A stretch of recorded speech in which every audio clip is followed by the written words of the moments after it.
I remember one day standing in the mirror and looking at myself, looking at my hair, and rubbing my scalp and feeling the warmth of my hands on my scalp because my alopecia was inflamed. But also looking at the rest of the hair that I had that had some hang time, that had some length. And I just remember my eyes getting red and the tears just started coming.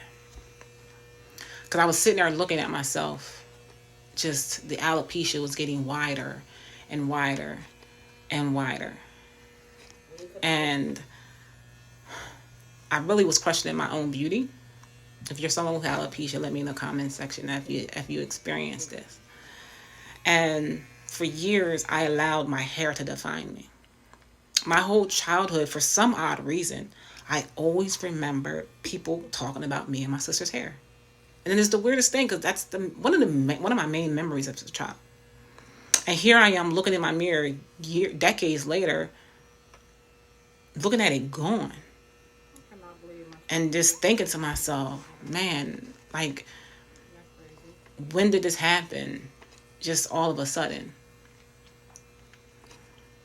And I remember always wanting to be a hairstylist as a kid. Like, literally, I wanted to be a hairstylist as a 7-year-old kid. The teacher asked, what do you want to do for a living? I said a hairstylist. I didn't become a hairstylist, but I always wanted to when a child. And as I was like going through all my emotions, because I was hot and cold, I would dip my toe in the emotions, then I would come back. I'm good, I'm not, I'm good, I'm not. There was this one moment where it kind of changed my mindset on dealing with alopecia. And, I was in the mall one day, and you know how they had the pink ribbons that, that symbolize, breast cancer awareness month. And I remember going in the store and I was seeing it's like breast cancer awareness month, and like you see them all over. And I remember saying to the friend that I was friends with at the time, I think I might put that with my business. Like, I might do a bit of a blue ribbon for alopecia month. Maybe I'll sell like a shirt or a cup or whatever, just saying it's alopecia month.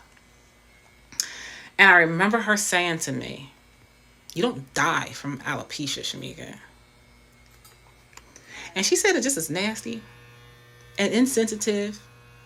But mind you, I'm having my experiences at home, tears, boo-hooing, because this is a huge emotional roller coaster for me. But even with her negative comment, because I was annoyed with that she said it, it also gave me a awareness and an epiphany that, well, she kind of right, Shamika. You don't die from alopecia. But I almost felt like, well, Dad, you could have acknowledged my feelings, my emotions. I'm acknowledging my feelings and my emotions. But it gave me one of the biggest perspective of what I was experiencing. And then I had to start changing my thoughts. I started changing how I saw the alopecia and how I saw the experience. I started thinking to myself, at least I have the capability of wearing a wig. At least I have the option to wear a wig. At least I have the financial means to wear a wig.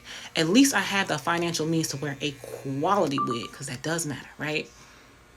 And I started changing how I saw it and thought about it as an opportunity to change my look, to share my story, to help other women. And I started realizing and started appreciating the experience that I had as a brand owner back then. Because I remember I told you I had a business called Upscale Lace Wigs, and I mainly sold wigs. And I did this video one time on YouTube, and it's still up. It's probably one of my most watched videos. And I just said my story because I wanted people to get more aware of alopecia and what's the steps to handle it if you did. And from that video, I would get so many people that would call crying, like literally crying, saying, I just watched your video and I'm dealing with the same thing. And I would listen to their story. I would be a listening ear. Sometimes they would ask about wig questions. Sometimes it was just a conversation. And I thought to myself, I always wanted to be a hairstylist, but I didn't. But God has a funny way of bringing you right back around to where you initially started, literally 20 years later. And I had to start changing my mindset of that I had an opportunity to serve other people and that it was no longer about me. And although I didn't like the comment at the time, and it annoyed me, I really had to change my perspective on what I was going to do next with my life. Who I was going to serve, and, you know, how can I help other people? So if you are a woman and you are suffering from alopecia and you are struggling with the acceptance part of it, allow yourself to feel how you feel. It's okay. It's in your right to feel how you feel. You're going to go through all the emotions because you did lose something. It's like losing anything else in life. You're losing a part of yourself, something that you're connected to, and you will grieve in multiple different ways. And I would like for you to always understand to stay encouraged, and to be patient with yourself as you go through this journey of dealing with alopecia.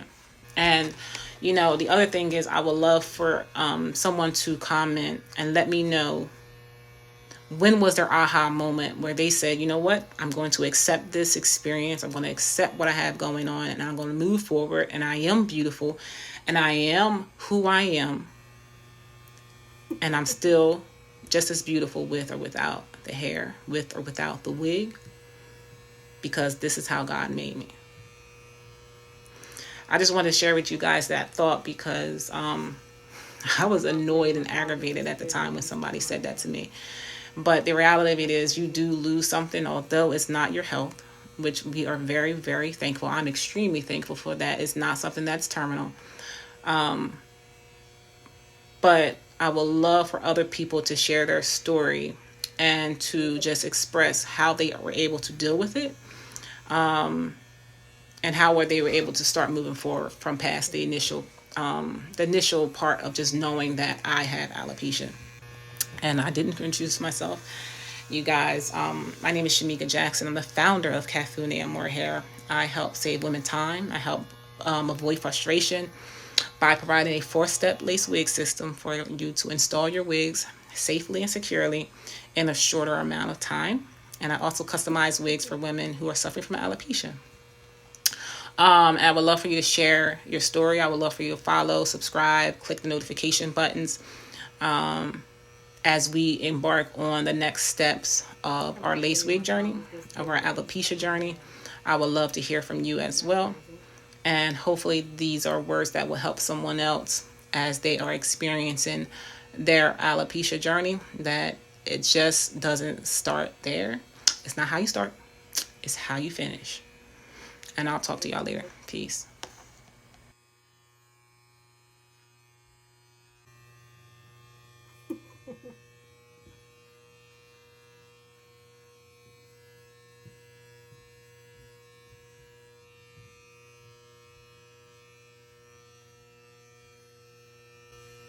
I cannot believe my child was this big and he's cutting my hair.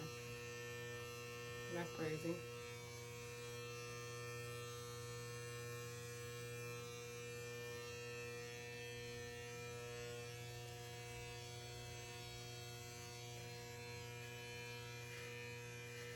Let me cut this.